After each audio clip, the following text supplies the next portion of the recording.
Shri Venkateswara gold తాకట్టులో ఉన్న మీ బంగారాన్ని విడిపించి కొనబడును. Divya diamonds origin for genuine certified and effective gems. ఇప్పుడు ఈ దేశానికి సంబంధించి భారతదేశం సెక్యులర్ కంట్రీ, ఈ స్టేట్మెంట్ ని ఒప్పుకుంటారా లేకపోతే ఇది మంచిదంటారా చెడ్డదంటారా? కరెక్ట్. మనం ఇంతకుముందు టెక్నికల్ అని అన్నాం కదా, టెక్నికల్ గా సెక్యులర్ కంట్రీ. ఓకే, ఎందుకు రాజ్యాంగంలో ఉంది కనుక వి షుడ్ ఫాలో దట్. కానీ అది ఎప్పుడు చేర్చారు? 1976 ఇందిరాగాంధీ హయాంలో చేర్చారు, ఎమర్జెన్సీ ఆ టైంలో చేర్చారు. అంతకుముందు ఏం లేదుగా. ఈ దేశం మొక్కలైంది ఏ ప్రాతిపదికన? మత ప్రాతిపదికన. బంగ్లాదేశ్, పాకిస్తాన్ వాటికంటూ అంటే మా మతానికి ఒక దేశం కావాలని కదా విడిపోయారు. అప్పుడు ఇది ఏ దేశం కావాలి?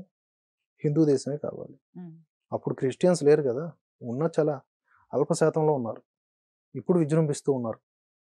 దానికి కారణం వేరే ఉంటాయి, వేరే మాట్లాడదాం. ఇప్పుడు మత ప్రాతిపదికన విడిపోయినప్పుడు భారతదేశం దీన్ని హిందూ దేశం ఎందుకు చూడకూడదు? ఇప్పుడు పాకిస్తానే కాదు, ఆఫ్ఘనిస్తాన్, ఇరాక్, సిరియా, లిబియా ఇన్ని ఇస్లామిక్ కంట్రీస్ ఉన్నాయి. అండ్ చాలా వరకు పాశ్చాత్య దేశాలు అఫీషియల్గా అనౌన్స్ చేయకపోయినా అవన్నీ క్రిస్టియన్ కంట్రీసే. మిషనరీస్తో మా భారతదేశం లాంటి దేశాలపైన విజృంభిస్తున్నాయి వాటి శక్తితో, డబ్బుతో. మరి భారతదేశం ఎందుకు హిందూ దేశంగా, ఒక కల్చరల్ సనాతన సంస్కృతి కలిగిన దేశంగా ఉండకూడదు? ఈ దేశంలో కులం ఆధారంగా కొట్లాడుతున్నాము అని మాట్లాడుతున్నది కూడా కులం ఆధారంగా వివక్ష ఉంది, తప్పులు చేస్తున్నారు అని చెప్పి సనాతన ధర్మాన్ని క్రిటిసైజ్ చేస్తున్నాం.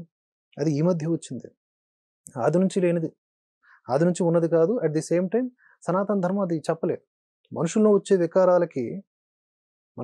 వికారాలకి సనాతన ధర్మానికి ముడిపెట్టలేం కదా. ఇప్పుడు వీళ్ళు ఎంత పెద్ద దారుణం అంటే ఈ భావజాలపరుడు ఒక ఉగ్రవాది బాంబు పేల్చేసినా మతానికి దానికి సంబంధం ఏంటంటారు. ఎవడో కులం పేరుతో ఏదో చేశాడు అనుకోండి సనాతన ధర్మంలో, మరి దానికి సనాతన ధర్మం సంబంధం ఏంటి? వాడుకున్న అహంకారం, అది వాడుకున్న బలం, అది మద బలం అలాంటిది. వాడు అలా చేశాడు అని తీసుకొని లోపల వేసేయండి. ధర్మాన్ని దానికి అంటకట్టకండి. మనుషుల్ని చంపే మృగాలు కూడా ధర్మానికి సంబంధం లేదని మీరు అంటారు, మీ మతానికి సంబంధం లేదని. అలా చూసుకుంటూ పోతే స్వేచ్ఛ హరించబడుతున్నటువంటి భారతదేశంలో ఎవరు స్వేచ్ఛ? హిందువుల స్వేచ్ఛ. సెక్యులర్ అని ఉంచటం ప్రమాదకరమే.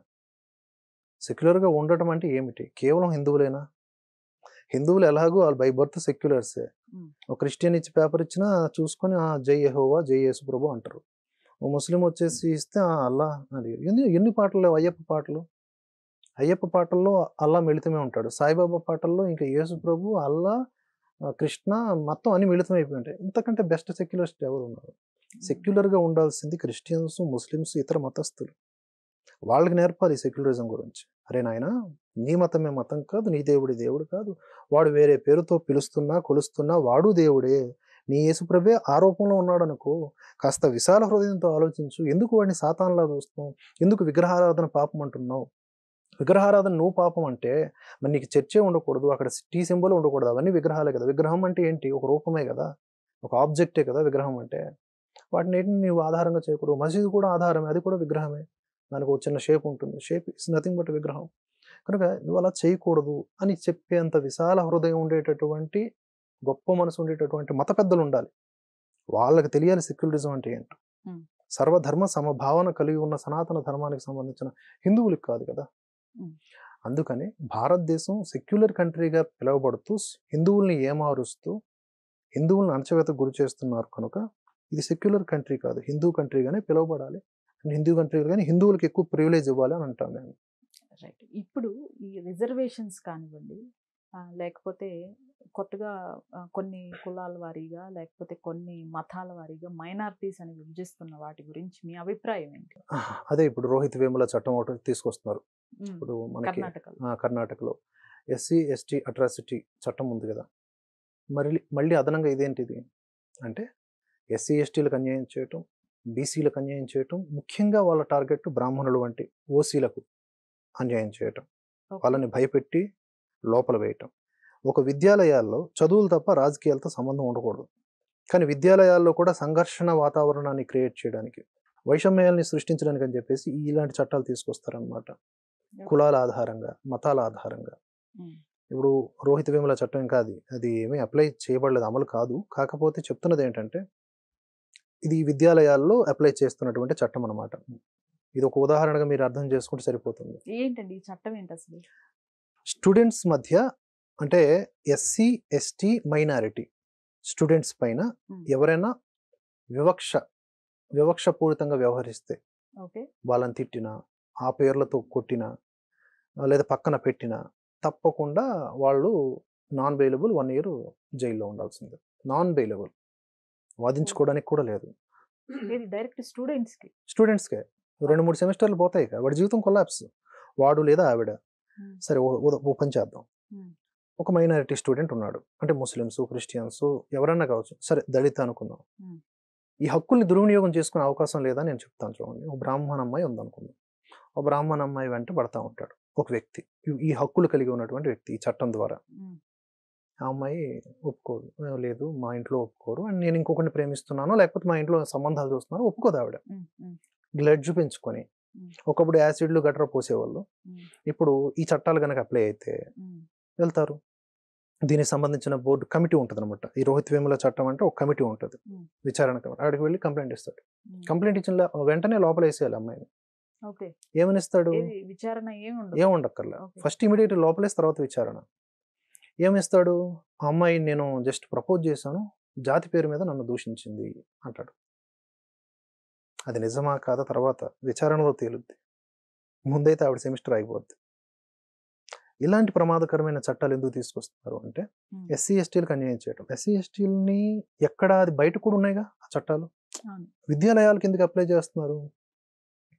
రేపొద్దున్న రాహుల్ గాంధీ కూడా ఆల్రెడీ తయారు చేశాడు. అది పేపర్లు దిద్దే వాళ్ళు పెద్ద కులపోలు కాబట్టి చిన్న కులపోలకు తక్కువ మార్కులు వేస్తాం. ఇవన్నీ లేనిపోయిన అండ్రెస్ట్లు క్రియేట్ చేయడం కాదండి. చదువుకున్నాడు పైకి వస్తాడు, చదువు లేనివాడు పనికి రాకుండా పోతాడు. దీంట్లో కూడా ఇలా క్రియేట్ చేసి ఈ మైనారిటీలు అంటూ ముస్లింలకు కూడా ఇందులో యాడ్ చేయటం, క్రిస్టియన్లను కూడా యాడ్ చేయటం. ఇప్పటికే క్రిస్టియన్లకి ఎస్సీలకి తేడా లేదన్నట్టు మాట్లాడుతున్నారు. మతం మారితే వాడు బీసీసీ అవ్వాలి. సరే, ముస్లింలను తీసుకొస్తున్నారు. ఒక ముస్లిము ఎస్సీ ఎస్టీ అట్రాసిటీ చేసినా కూడా వాడికి శిక్ష ఉండదు, ఎందుకంటే వీడు కూడా దాంట్లో కలిసిపోయాడు. ఇప్పుడు మీకు అర్థమైంది కదా.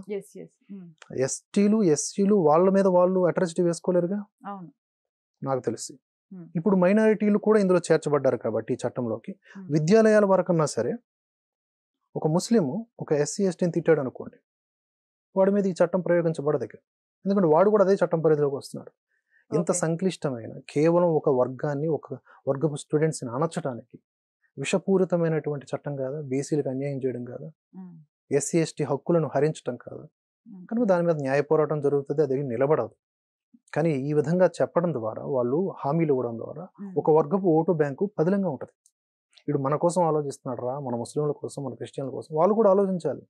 మనలో మనకి కొట్లాట్లు పెట్టడానికి తీసుకొస్తున్న చట్టాలు ఇవి, వీటికి ఎంత దూరం ఉంటే అంత మంచిది ఇలాంటి వాళ్ళకని వాళ్ళు కూడా విచక్షణగా ఆలోచిస్తే అందరం బాగుంటాం. ఉన్నది ఒకటే దేశం. ఇలాంటి దేశం ఇంకెక్కడన్నా ఒకటి ఉందా? ఇస్లామిక్ దేశంలోకి వెళ్ళి భారతీయ ముస్లిం బతకగలడు హ్యాపీగా? క్రిస్టియన్ కంట్రీస్లోకి వెళ్ళి ఇక్కడున్న క్రిస్టియన్ హ్యాపీగా బతకగలడు ఇక్కడున్నట్లుగా, ఇంత స్వేచ్ఛగా? కానీ ఈ హిందూ దేశం, సోకాల్డ్ హిందూ దేశంగా సెక్యులర్గా మార్చినప్పటికీ ఈ హిందూ దేశంలో హిందువుల మధ్య ఇష్టారాజ్యంగా బ్రతుకుతున్నాం కదా, అందరం బ్రతుకుతున్నాం, హాయిగా ఉన్నాం కదా. దీన్ని కాపాడుకోవాలి అంటే మనల్ని విడగొట్టి పడగొడుతున్న వాడికి దూరంగా ఉండాలి. మన బ్రెయిన్స్ కాస్త యాక్సెప్టెన్సీ, అంతా కూడా ఒకటే, ఈశ్వరుడు ఒక్కటే, విభిన్న రూపాల్లో ఉన్నాయి అనే ఒక అడాప్టబిలిటీ రావాలండి. అలాంటి స్థాయిలో వికాసం వస్తే కానీ ఈ దేశం పరిధి వెళ్ళదు. వాళ్ళు వస్తారని నా నమ్మకం లేదు, ఎందుకంటే వాళ్ళు నిరంతరం నూరు వేయబడతా ఉంటారు, బ్రెయిన్స్ వాష్ చేయబడతా ఉంటాయి. ప్రతి సండే వాళ్ళు, ప్రతి ఫ్రైడే వీళ్ళు అది చేస్తూ ఉంటారు. హిందువులు మాత్రమే ఏమార్చబడుతూ ఉంటారు. కనుక తప్పకుండా హిందువులు కనుక అవేకన్ అయితే, హిందువులు యాక్టివేట్ అయితే వాళ్ళ ద్వారా మిగతా మతాలు రక్షించబడతాయి ఆటోమేటిక్.